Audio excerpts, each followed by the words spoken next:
What's up, guys? Brittany Michaels, and today I have a story for you. It's Storytime Sunday, so definitely Brittany, gonna bitch.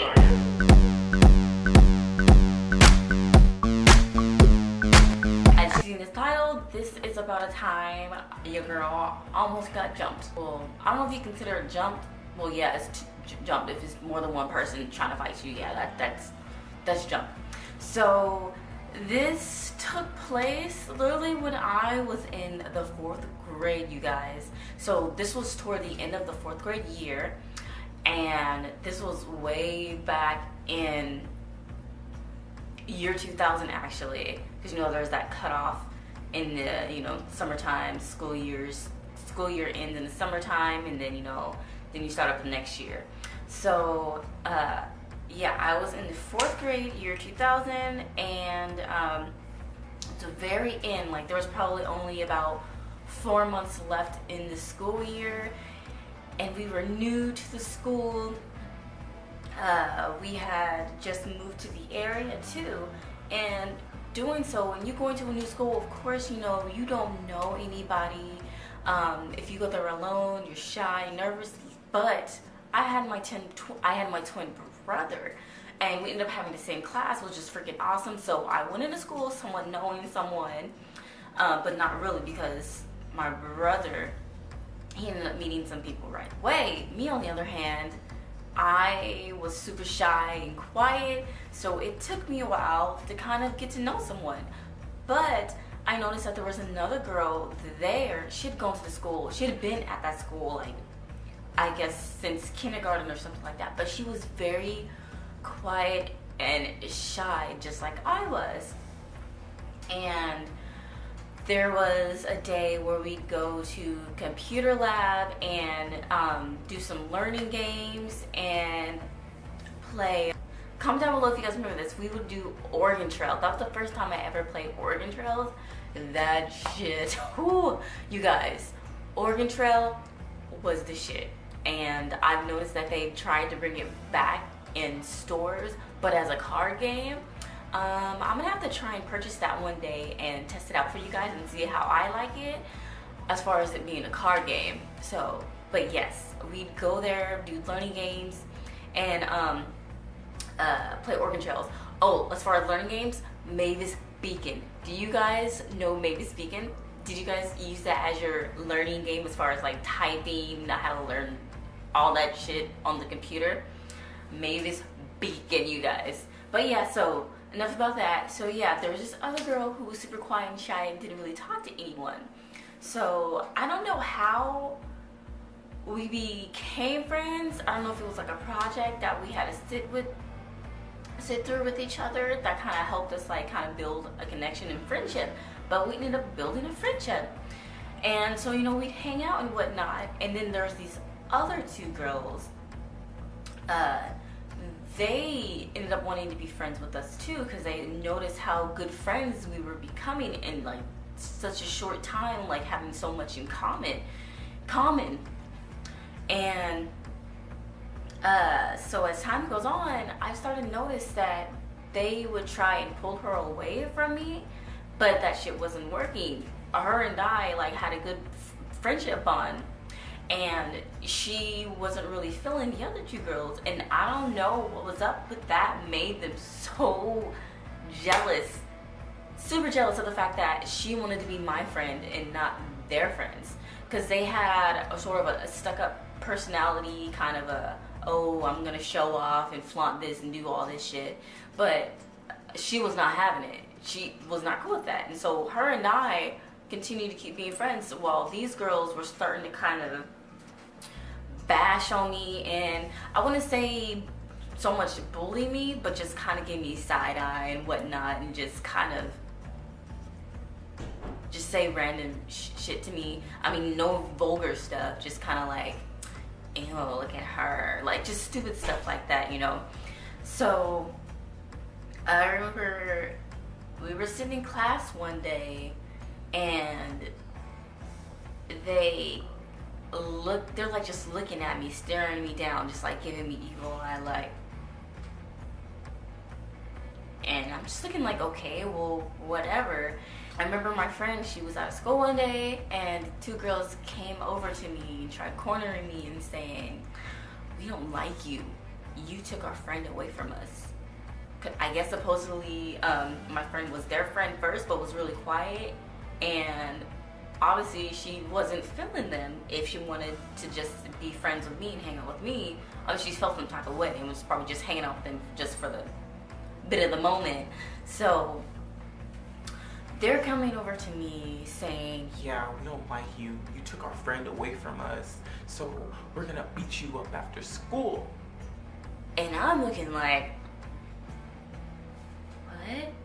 All shy and scared and terrified, because you guys, throughout my childhood, my teenage years, and now my adult years, I have not gotten to any freaking violent confrontations, physical fights with anyone, because I'm not that type of person. Yeah, I'll get irritated and annoyed and pissed off with certain people in certain situations, but I'm not the type to go and bring violence. I will talk something out. Like, it never leads to any type of violence. So, as a child, hearing someone say that to me, "We're gonna beat you up after school," I'm freaking out, I'm getting scared, and I'm wanting to cry, but you know, I keep it together. And I'm just like, well, I don't understand why. And they keep saying, "You took our friend away from us. She's our friend." And I'm thinking, like, are you serious? All this over a girl that doesn't want to be friends with you? I mean, technically she was still friends with them. She just hung out with me more. And I guess that really bothered them for some reason. The day's coming to an end. And actually, no, they said they're going to beat me up after school tomorrow, the next day, or something like that.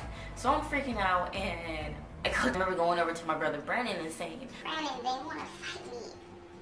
I don't know how to fight. I'm scared. I don't know what to do." And I'm almost crying, you guys. And my brother goes and says to me, "Brittany, I know you haven't fought before, but you're gonna have to fight. You're just gonna have to try. You're gonna have to fight. Fight.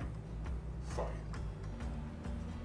So yeah, that's basically what my brother told me. And I'm still terrified, because here I am at school, and these girls just told me that they want to fight me, and I'm absolutely terrified. So we go on about the rest of the day, we go home, and then it comes to the next day. And they're whispering and taunting me, you know, sending me wording through mouth saying, "We're gonna beat you up after school." So the day goes on. I do my normal thing, playing with my friend. I don't even think I mentioned this to her at all. But yeah, that goes on. And then it comes to the end of the day, and I'm walking down the hill. So the school's next to a park, and me and my brother and I, we walked home from school. So there's this park that she had said that she was going to try to beat me up at. Sorry, they said that they were going to try to beat me up at. So I'm walking down, and I kid you not, you guys, my heart is pounding and racing so freaking fast, because I'm so terrified, because I don't know how to freaking fight. Mind you, I was in judo, but I was so sensitive in judo that when I had a match, I cried, and my brother still makes fun of me to this day because I cried after every single match when I lost and didn't win. So yeah, you guys, I was absolutely terrified, and we're walking down, and I'm looking around, and I see nobody. Nobody's there, you guys. No one. So I'm thinking, okay, you know, I was actually getting prepared and getting pumped for either an ass beating or whooping someone's ass. But neither one of them happened. So I walk on home, and everything's all kudos. And the day comes to an end, nothing. Wake up the next morning and go to school. They're not saying anything to me. I honestly don't know what happened. They just kind of like totally flip-flopped on me and decided that they weren't gonna really take any recognition to me and make it seem like as if I wasn't there, and you know, it was just all blown off. So there was this after-school program that we all had to do as far as reading. You had to do 2 days of a reading, not seminar, after school reading. You gotta get so many points throughout the week for reading a book. So we all go to the library and have to do that. But before going to the library, we're all sitting in class getting ready to be excused, and I noticed one of the girls who was, you know, giving me shit and messing with me and fucking with me in my head, was fidgeting a little bit all on her seat and whatnot, moving around, not being able to sit still as the teacher's excusing everybody one by one. I don't know why the teacher didn't let us all leave one at a time. She read off people's name who can be excused first. So we're all waiting there, and I see her just getting up, being all antsy and whatnot, moving, and I'm like, what the hell is she doing? Then I kid you not, a few seconds later, you see some shit dripping down and trickling down her chair. I'm like, what the hell is that? Did she just spill some water? No. She done pissed herself. I guess she don't want to speak up and say, teacher, I really need to go to the bathroom, because she could have probably said that sitting at the damn school day, you can go use the bathroom. So she's trickling down, and the teacher finally calls her name. She grabs her jacket and wraps it around her waist, and then she gets up. She gets up, you guys, there's this huge puddle of piss in her seat. I don't know if you guys remember some of the old school desks in elementary school. The ones that we had at my elementary school, it was the big tan desk that you lift up that has, like, you know, the storage space underneath. So you lift it up, and then there was the blue chair connected to it. So those are the ones that I had at that school. So the blue chair was connected to it, and the blue chair kind of sunk in a little bit. And so she gets up, and there's a huge puddle, and she rushes out. I don't say anything, but I kind of giggle. And I tell my brother, and he's like, oh, that nasty girl. Ugh, because she was dirty and ugly. And yeah, you guys, she was nasty. So we go on to the after-school reading program. Not only was the girl trying to talk mess about me, she started trying to talk mess about my brother. And my brother goes, she's saying something. What did she say? I can't remember what she said, because they were over at the library stacks trying to grab books, and she's messing with him. I don't know if she did it because she liked him, but my brother goes and says, ugh, don't touch me. You shut up with your ugly, stinky self. I don't think he cussed at that time, but I know he said, your ugly, stinky self. That's why you pissed on yourself. And she just looks like she really thought nobody knew. And I'm just smiling like, yes, thank you, brother, thank you. So yeah, he put her on blast, and a couple of kids heard and started laughing at her ass. And it was that day that she left me alone. And I don't even think we ended up ending our school year there. I think it came close to, I think we were actually only at that school for like 2.5 months. And then we were only there for like 2.5 months. We really went there towards the end of the school year. I really don't recall being at that school for so long, because then we ended up moving to another location, and then the 5th grade came and we were in 5th grade. But yeah, you guys, that was the time these two broads thought they could jump me, but shit never went down. Yeah. So hope you guys liked this story. Don't forget to like, comment, and subscribe for your girl. And I will see you next time. Bye.